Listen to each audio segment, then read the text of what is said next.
Hello viewers, তোমরা সবাই কেমন আছো? চলো আগে পার্সেলটা খুলে নিই, তারপর কথা বলছি।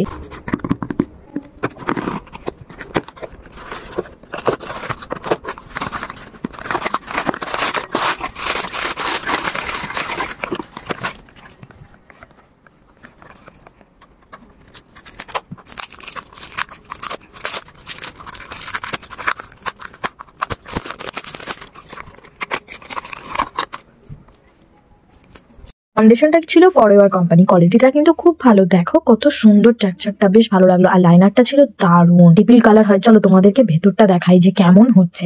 হাতের মধ্যে দিয়ে দেখলাম যে বাবা এটা ডললেও উঠছে না, এত ভালো। তোমরাও কিন্তু কিনতে পারো, যদি চাও তো বলো আমাকে কমেন্টে, আমি লিঙ্ক দিয়ে দেবো। কিন্তু হ্যাঁ, 299 টাকা নিয়েছিল, আমি পার্পল থেকে কিনেছিলাম, সেই অনুযায়ী কিন্তু প্রোডাক্টটা সেভাবে নেই, অল্প একটুখানি। কিন্তু এত ভালো জিনিস সেটাও তো দেখতে হবে না। আমি নিয়েছিলাম নীল সবুজ বেগুনি সেটটা, এটা কিন্তু আরো 2-3 কালারের রয়েছে, তোমরা সেগুলো ট্রাই করতে পারো। অল ওভার কিন্তু প্রোডাক্টগুলো আমার খুব পছন্দ। আজকের মতন টাটা।